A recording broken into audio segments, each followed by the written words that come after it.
الحمد لله رب العالمين والصلاة والسلام على أشرف الأنبياء والمرسلين نبينا محمد وعلى آله وأصحابه أجمعين ومن تبعهم بإحسان إلى يوم الدين أما بعد. اللهم علمنا ما ينفعنا وانفعنا بما علمتنا وزدنا علما وعملا خالصين لوجهك الكريم. عزیز طالبات اور قابل قدر سامعات، گزشتہ کل سے ہم لوگوں نے دوسرے خلیفہ راشد حضرت عمر بن خطاب رضی اللہ تعالی عنہ کے تعلق سے پڑھا اور ابتدائی باتیں جانی، آپ کا سلسلہ نسب اور نبی کریم صلی اللہ علیہ وسلم سے آپ کے سلسلہ نسب کہاں پر جا کر ملتا ہے، ان تمام چیزوں کو ہم لوگوں نے جانا۔ اس کے بعد ہے آپ کا اسلام، یعنی حضرت عمر رضی اللہ تعالی عنہ کے اسلام قبول کرنے کے بعد مسلمانوں پر اس کے کیا اثرات مرتب ہوئے اور اجتماعی شکل میں اس کے کیا اثرات مکہ میں پڑے، اس کے تعلق سے چند باتیں یہاں پر ہیں، اس کو ذکر کر دیا جا رہا ہے۔ دیکھیے کتاب میں حضرت عبداللہ ابن مسعود رضی اللہ تعالی عنہ فرماتے ہیں کہ جب سے حضرت عمر رضی اللہ تعالی عنہ نے اسلام قبول کیا، تب سے ہم عزت و آبرو سے زندگی بسر کرنے لگے۔ دیکھیے حضرت عبداللہ ابن مسعود رضی اللہ تعالی عنہ کا یہ قول سیرت عمر فاروق رضی اللہ تعالی عنہ کا نہایت ہی بلیغ خلاصہ ہے۔ آپ کی سیرت کا، آپ کی کردار کا، آپ کی شجاعت کا یہاں پر ایک نمونہ دیکھنے کو مل رہا ہے۔ انہوں نے کہا کہ جب سے حضرت عمر اسلام لائے، ہم عزت و وقار کے ساتھ جینے لگے، اور دیکھیے یہ نبی کریم صلی اللہ علیہ وسلم کی دعاؤں کا نتیجہ تھا کہ اللہ کے نبی صلی اللہ علیہ وسلم نے کہا تھا کہ اے اللہ دونوں عمر میں سے کسی ایک سے اسلام کو مزید عزت دے، توقیر دے۔ تو اللہ تبارک و تعالی نے حضرت عمر بن خطاب رضی اللہ تعالی عنہ کے لیے کیا ہے دعا کو قبول کیا، ایک ابو جہل کے تعلق سے اور ایک حضرت عمر رضی اللہ تعالی عنہ کے تعلق سے انہوں نے کہا تھا اللہ کے نبی صلی اللہ علیہ وسلم نے۔ تو یہ جو عبداللہ ابن مسعود کا قول ہے، اس کا مطلب کیا ہے جی؟ اس کا مطلب یہ ہے کہ اسلام کے ابتدائی زمانے میں، ابتدائی دور میں مسلمان نہایت کمزور تھے، چھپ چھپ کر عبادت کیا کرتے تھے، قریش کے ظلم و ستم کا نشانہ بنے ہوئے تھے، اور ادھر حضرت عمر رضی اللہ تعالی عنہ قریش کے معزز ترین سرداروں میں سے تھے، بڑے مضبوط تھے، جری اور بے خوف شخصیت کے مالک تھے، اور دشمنان اسلام کے لیے ایک رعب دار علامت سمجھے جاتے تھے۔ یوں ہی وہ اسلام لائے، اسلام میں داخل ہوئے تو مسلمانوں کو کھل کر نماز پڑھنے کی ہمت ملی،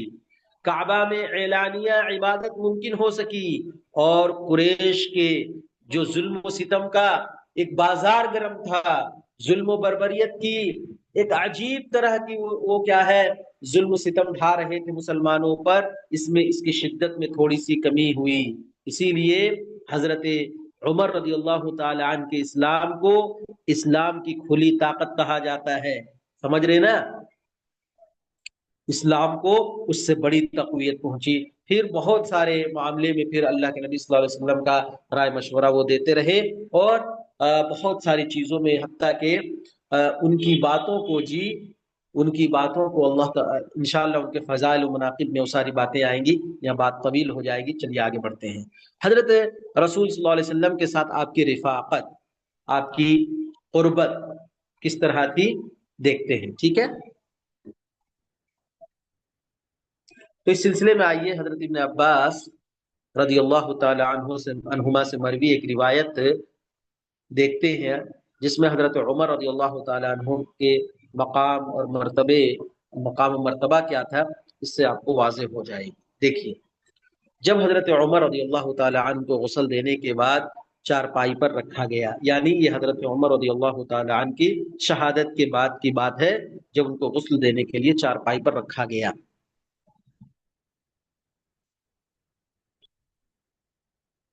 تو لوگوں نے آپ کے ارد گرد گھیرا ڈال دیا اور چارپائی اٹھانے سے پہلے ہی ان کے لیے دعا مانگنے لگے، اور میں بھی ان میں شامل تھا۔ کون جی؟ ابن عباس رضی اللہ تعالی عنہما۔ اچانک کسی آدمی نے پیچھے سے میرے کندھے پر ہاتھ رکھ کر مجھے چونکا دیا۔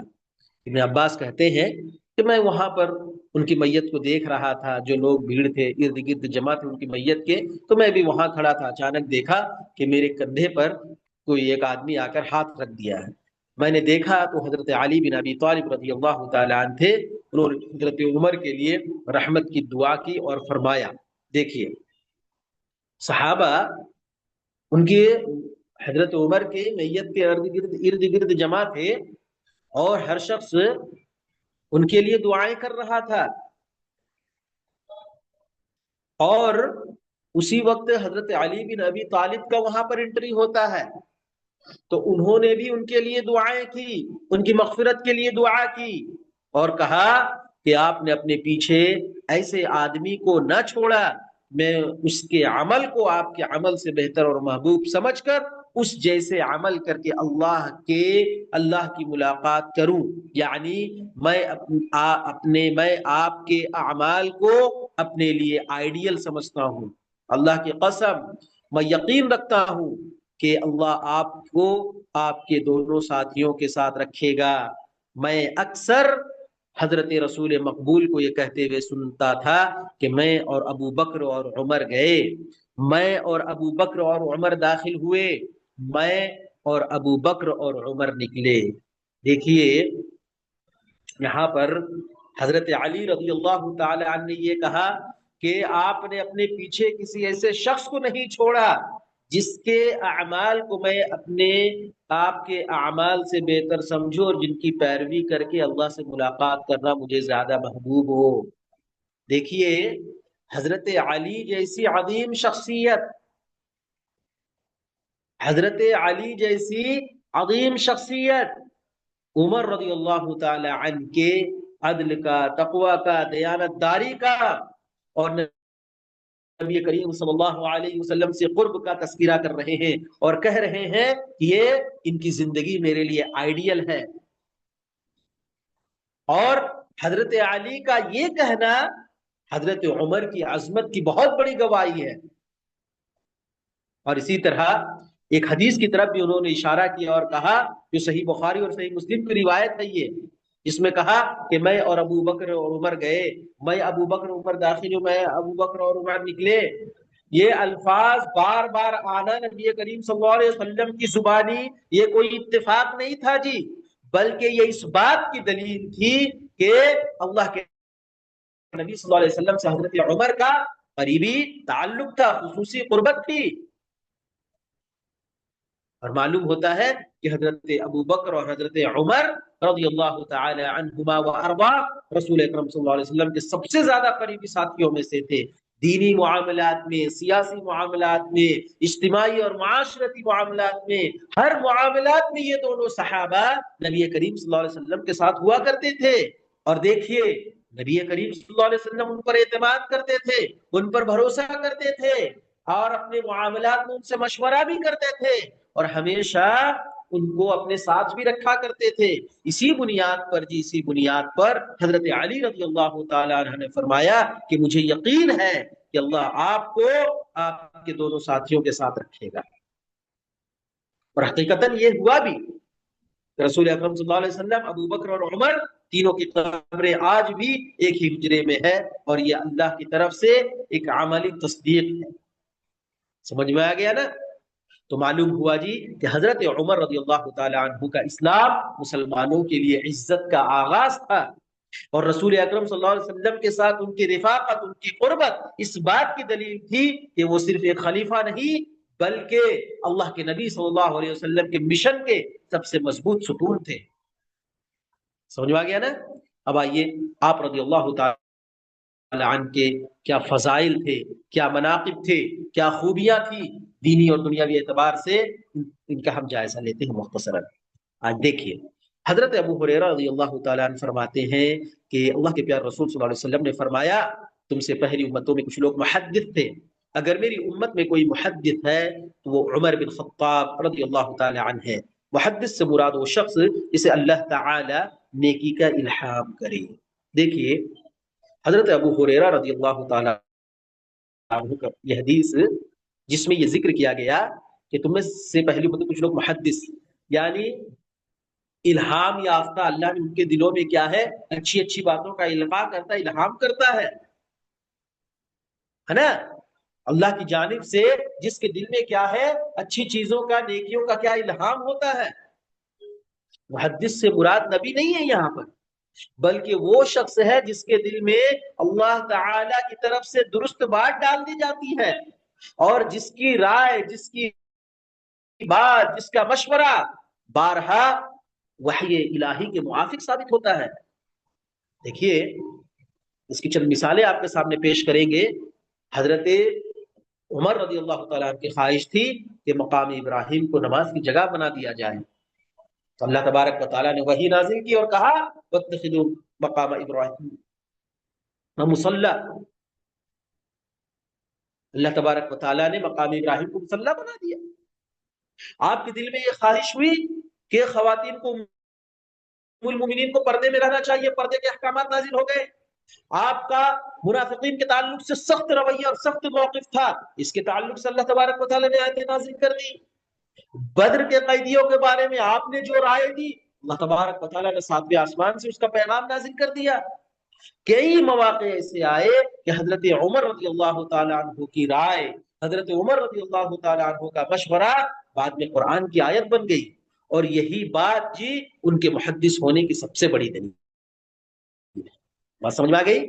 اب آئیے دوسری حدیث، حضرت ابو ہریرہ رضی اللہ تعالیٰ عنہ، اس حدیث کے بھی راوی یہ کہتے ہیں کہ ہم حضور صلی اللہ علیہ وسلم کے پاس بیٹھے ہوئے تھے کہ آپ نے فرمایا میں نے خواب میں جنت کے اندر ایک عورت کو ایک محل کے کونے میں وضو کرتے دیکھا، تو میں نے پوچھا یہ محل کس کا ہے؟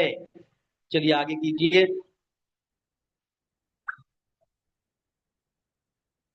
کہا گیا، انہوں نے بتایا عمر بن خطاب رضی اللہ تعالی عنہ کا، تو میں اس کی یعنی عمر فاروق کی غیرت کو یاد کر کے واپس مڑ آیا۔ یہ سن کر حضرت عمر رو پڑے اور کہا اے اللہ کے پیار رسول صلی اللہ علیہ وسلم، کیا یہ ہو سکتا ہے کہ میں آپ پر غیرت کروں؟ دیکھیے جی اس حدیث میں جو اللہ کے نبی صلی اللہ علیہ وسلم نے خواب دیکھا، یہ خواب حقیقتاً حضرت عمر کے جنتی ہونے کی ایک دلیل ہے، اور ایک عورت کا جو وضو کرنا، یہ دراصل حضرت عمر کی پاکیزگی، ان کا عزت نفس اور اہل جنت میں ان کا جو وقار، یہ تمام چیزیں اس بات کی دلالت کرتی ہیں۔ اور اسی طرح ایک بات یہ آئی کہ نبی کریم صلی اللہ علیہ وسلم نے حضرت عمر کی غیرت کو یاد کر کے واپس لوٹ آئے وہاں سے۔ یہ حضرت عمر رضی اللہ تعالی عنہ کی غیرت ایمانی کی تعریف ہے، نہ کوئی نقص نہیں ہے، کوئی کمی نہیں ہے، بلکہ ان کے اندر جو غیرت ایمانی تھی، اللہ کے نبی صلی اللہ علیہ وسلم نے اشارتاً اس کی تعریف کی، اور نبی نے یہ بتلایا کہ حضرت عمر کے اخلاق اتنے بلند ہیں، ان کی حیا اور ان کی شرافت اتنے اعلیٰ مقام کا ہے، اس لیے ان کے مزاج کا لحاظ کرتے ہوئے ہم کیا ہے وہاں سے واپس آ گئے۔ سمجھ رہے نا؟ تو یہ غیرت اگر دین کے معاملے میں ہو، عزت اور پاکیزگی کے لیے ہو، تو یہ غیرت کیا ہے؟ فضیلت میں تبدیل ہو جاتی ہے، عزت اور وقار کا باعث بن جاتی ہے، جو حضرت عمر رضی اللہ تعالی عنہ کے پاس تھا۔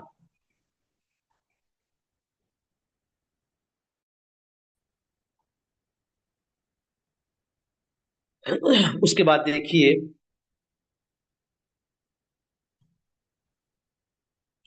ایک تیسری حدیث سے حضرت انس بن مالک رضی اللہ تعالی عنہ فرماتے ہیں کہ نبی کریم صلی اللہ علیہ وسلم احد پر پہاڑ پر چڑھے اور آپ کے ساتھ حضرت ابو بکر، عمر، عثمان رضی اللہ عنہم بھی تھے، تو وہ خوشی سے حرکت کرنے لگا۔ آپ صلی اللہ علیہ وسلم نے پاؤں کی ٹھوکر کے مار کر فرمایا احد ٹھہر جا، تیرے اوپر ایک نبی اور ایک صدیق اور 2 شہید ہیں۔ دیکھیے اس حدیث میں جو حدیث احد ہے، اس میں شہادت کی پیشن گوئی اللہ کے نبی صلی اللہ علیہ وسلم نے دیا ہے، سمجھے نا، کہ نبی کریم صلی اللہ علیہ وسلم، صدیق اکبر، نبی سے مراد کون ہے جی اس میں؟ اللہ کے نبی صلی اللہ علیہ وسلم خود، اور صدیق سے مراد ابو بکر رضی اللہ تعالی عنہ، اور 2 شہید سے مراد حضرت عمر اور حضرت عثمان غنی رضی اللہ تعالی عنہ۔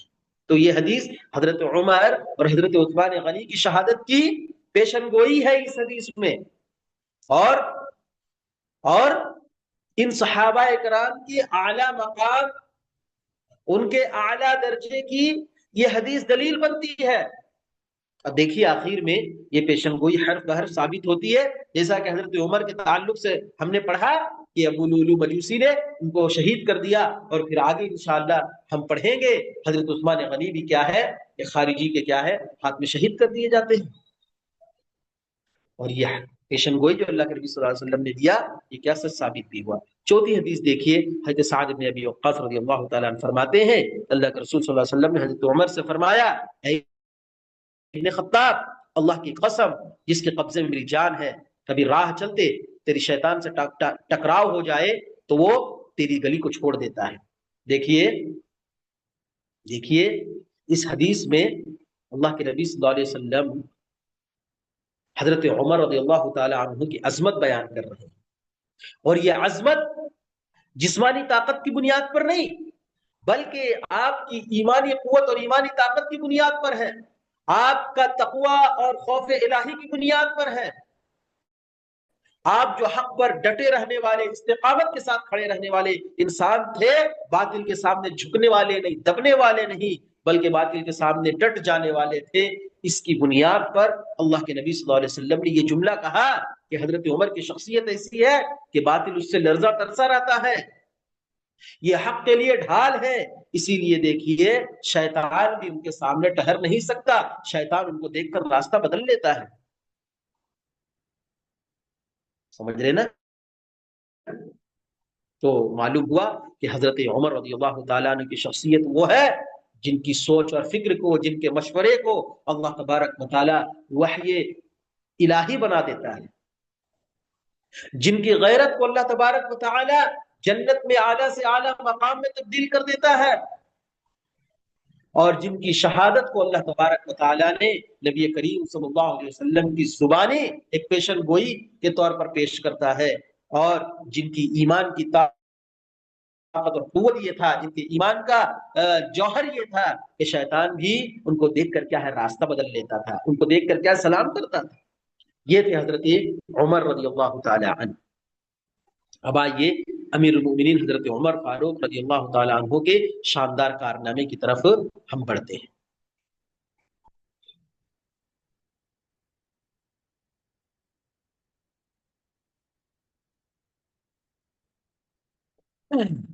دیکھیے امیر المؤمنین حضرت عمر فاروق کے شاندار کارنامے، سب سے پہلا ہے فتح بیت المقدس۔ دیکھیے امام احمد بن حنبل رحمۃ اللہ علیہ روایت کرتے ہیں کہ سیدنا عمر فاروق رضی اللہ تعالی عنہ جب بیت المقدس میں داخل ہوئے تو انہوں نے کعب احبار سے کہا کہ میں وہاں نماز پڑھوں گا جہاں اللہ کے پیارے رسول صلی اللہ علیہ وسلم نے نماز پڑھی۔ چنانچہ آپ قبلے کی طرف بڑھے، پھر نماز پڑھی، بعد اذان اوپر کیجئے جی،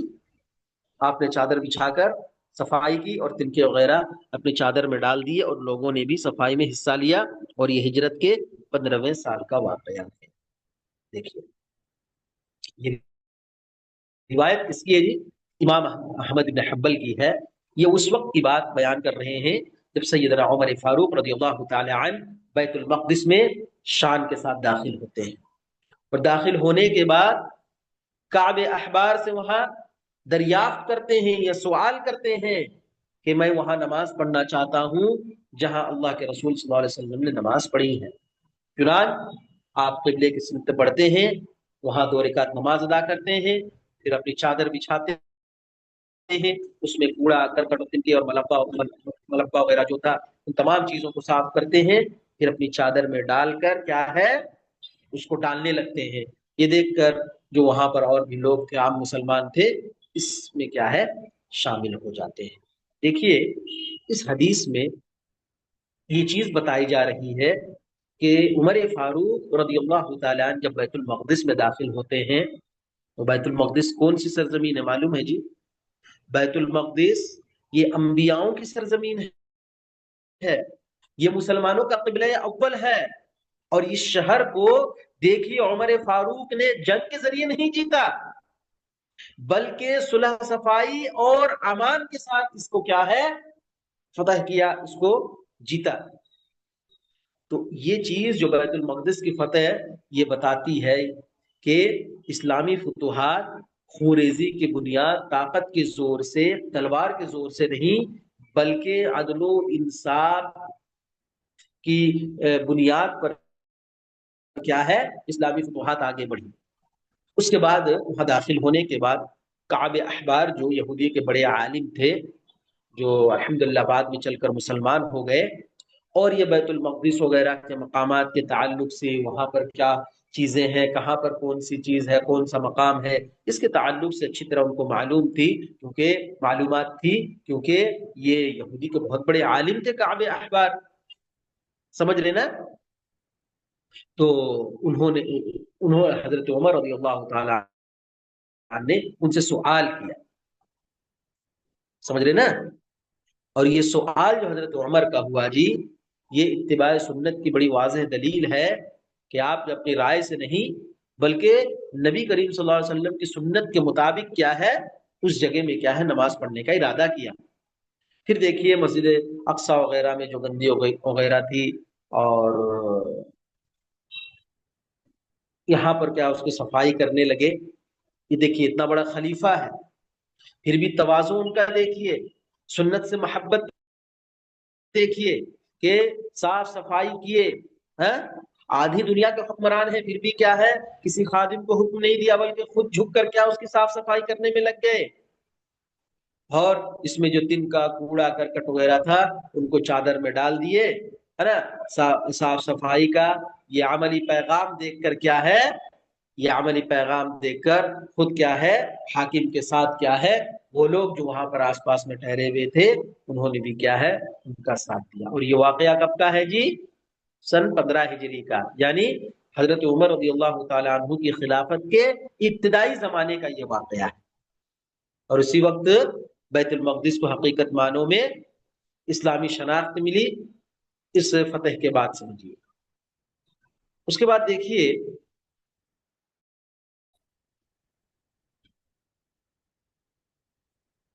جزیرت العرب سے یہود کی جلاوطنی،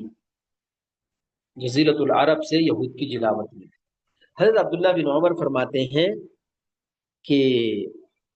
حضرت عمر نے یہود و نصارہ کو ارض حجاز سے جلا وطن کر دیا تھا، کیونکہ جب رسول صلی اللہ علیہ وسلم نے خیبر فتح کیا تو یہود کو جلا وطن کرنے کا ارادہ کر لیا،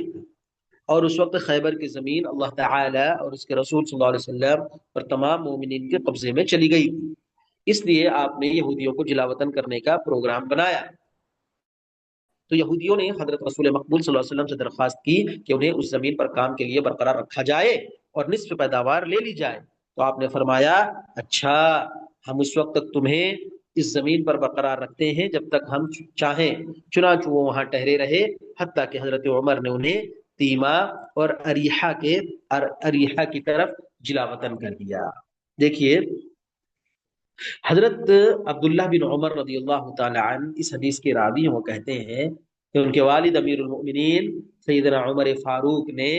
یہود و نصارہ کو کیا ہے حجاز سے، ارض حجاز سے جلا وطن کر دیا۔ اور یہ جلا وطنی جو ہے اس کی بنیاد یہ تھی کہ جب رسول اکرم صلی اللہ علیہ وسلم نے جنگ خیبر میں پورے قلعے کو فتح کر لیا تھا تو وہ زمین اللہ، اس کے رسول اور مسلمانوں کی ملکیت بن گئی تھی، پوری زمین، خیبر کی پوری زمین۔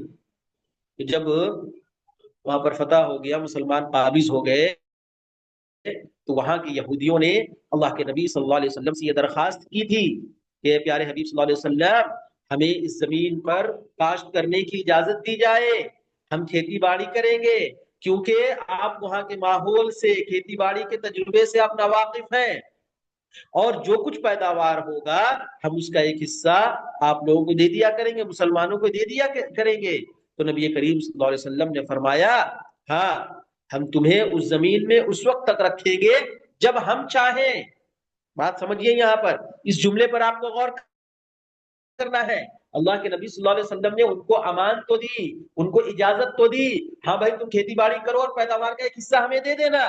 لیکن اللہ کے نبی صلی اللہ علیہ وسلم نے وہاں یہ شرط بھی رکھی کہ جب تک ہماری مرضی ہوگی، جب تک ہماری خواہش ہوگی، جب تک ہم چاہیں گے تم یہاں پر رہو گے۔ اس کے بعد کیا ہے، جب ہم دیکھیں گے کہ تمہاری فتنہ انگیزیاں بڑھ رہی ہیں، تمہاری شرارتیں بڑھ رہی ہیں، تمہارے عہد شکنیاں بڑھ رہی ہیں، کچھ وعدے وعید بھی ہوئے تھے اس وقت، تو ہم کیا ہے تمہیں ضلع وطن کر دیں گے، یہاں سے ہٹا دیں گے۔ چنانچہ وہ لوگ اللہ کے نبی صلی اللہ علیہ وسلم کے زمانے سے حضرت عمر کے زمانے تک یہیں پر مقیم رہے، حتیٰ کہ جب حضرت عمر رضی اللہ تعالی عنہ کے دور آیا تو ان کو کیا ہے تیمہ اور اریحہ کی مقام کی طرف کیا ہے منتقل کر دیا۔ اچھا، یہاں پر یہ بات سمجھ لیجئے کیوں کیا اللہ کیوں کیا حضرت عمر رضی اللہ تعالیٰ عنہ؟ کیونکہ انہوں نے وعدہ شکنی کی تھی، جو وعدہ انہوں نے اللہ کے رسول صلی اللہ علیہ وسلم کے ساتھ کیا تھا اس پر قائم نہیں رہے، وعدے کو توڑتے رہے، اور اسی طرح مسلسل فتنہ پھیلاتے رہے، وہ فتنہ انگیزی کرتے رہے۔ اور نبی کریم صلی اللہ علیہ وسلم نے یہ بات واضح کر دی تھی کہ جب تک ہم چاہیں گے تب تک تم رہو گے۔ تو اس نبی کریم صلی اللہ علیہ وسلم کے ارشاد اور اس قول کے مطابق کیا ہے، حضرت عمر نے اس کی تکمیل کی۔ دیکھیے، آپ یہ چیز سمجھ لیں کہ اسلام میں رعایت ہے، اسلام میں نرمی ہے، لیکن ریاست اور ملک کی سلامت کیا ہے، مقدم ہے۔ اور خلیفہ رسول صلی اللہ علیہ وسلم کوئی نیا حکم یہاں پر نہیں لاگو کیے، بلکہ نبی کریم صلی اللہ علیہ وسلم جو فیصلہ کر کے چلے گئے تھے بس اس کو نافذ کیا ان کی عہد شکنی اور فتنہ انگیزی کی بنیاد پر۔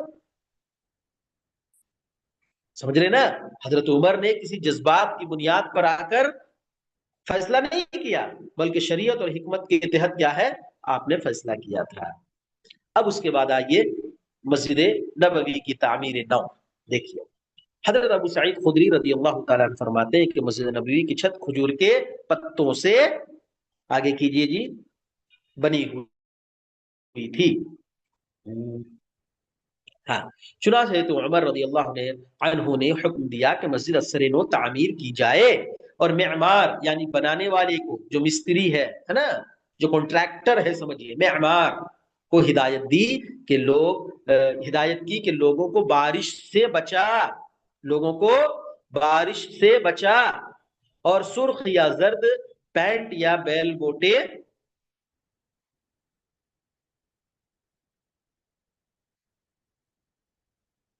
نہ لگانا، ورنہ تو لوگوں کو فتنے میں ڈال دے گا۔ دیکھیے، حضرت ابو سعید خدری کی اس حدیث سے یہ بات معلوم ہوتی ہے کہ ابتدا میں مسجد نبوی کی چھت کیا ہے، کھجور کے پتوں سے، کھجور کے تنوں سے بنی ہوئی تھی، جس سے بارش ہونے کی وجہ سے یا تیز دھوپ ہونے کی وجہ سے لوگوں کو تکلیف ہوتی تھی، لوگ بھیگ جاتے تھے، پوری زمین کیا ہے گیلی ہو جاتی تھی، لوگوں کو نماز پڑھنے میں دشواری ہوتی تھی۔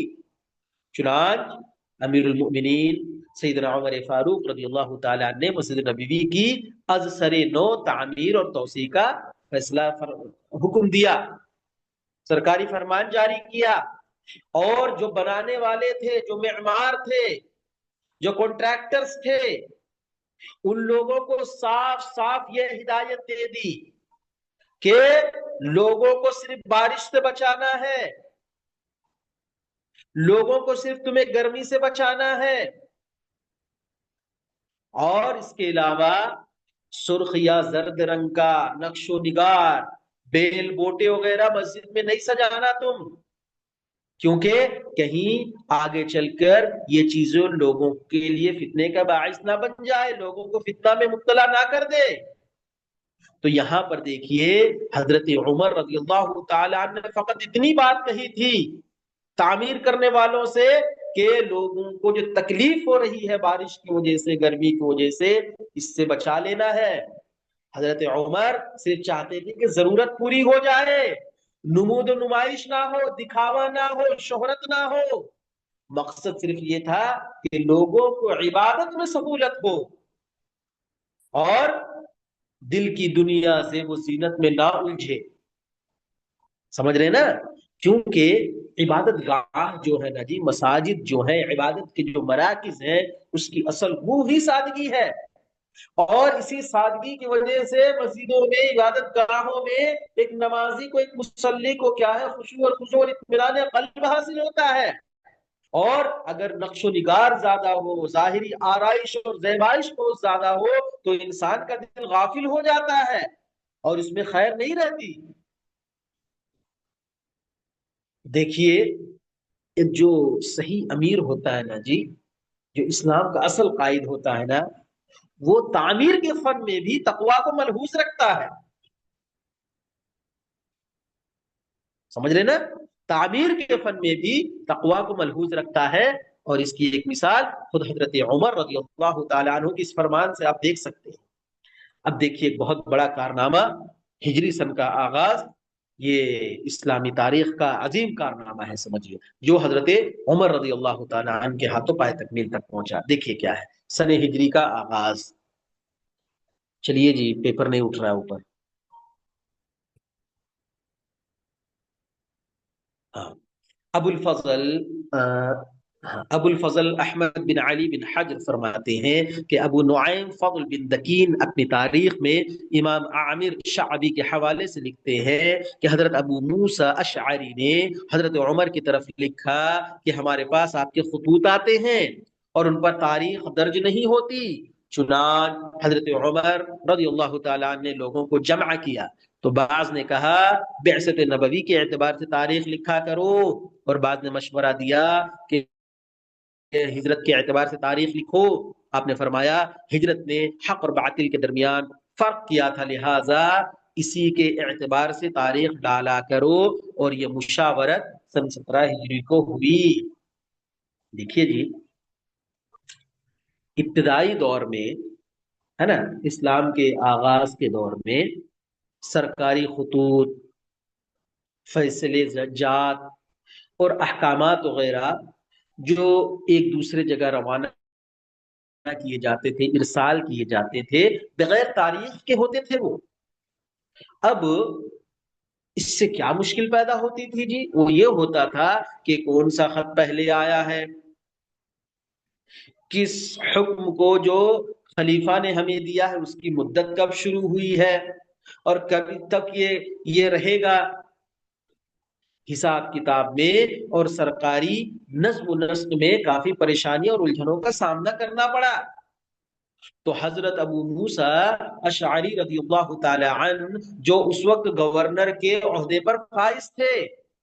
انہوں نے امیر المؤمنین حضرت عمر بن خطاب کو لکھا کہ اے امیر المؤمنین، ہمیں تو خطوط آتے ہیں آپ کے پاس سے،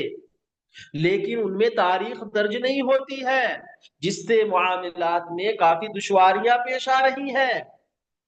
اور یہ خط جو ابو موسیٰ اشعری رضی اللہ تعالیٰ نے لکھا تھا، یہ خط در اصل اسلامی ریاست کے انتظامی شعور کی علامت تھی۔ سمجھ رہے نا؟ تو اس خط کو ملتے ہی آپ نے شورا کی ایک میٹنگ طلب کر لی، مشاورتی مجلس انعقاد کر دیا آپ نے، فوراً کبار صحابہ کو جمع کیا اور باقاعدہ رائے مشورہ کا دور شروع ہوا۔ تو اس میں بہت سارے آرا سامنے آئے، بہت سارے مشورے آئے۔ بعض لوگوں نے کہا کہ بعثت نبوی صلی اللہ علیہ وسلم سے ہم تاریخ کو شروع کریں، نبی کریم صلی اللہ علیہ وسلم جب سے کیا ہے نبی بنائے گئے، جب سے آپ کو مبعوث کیا گیا۔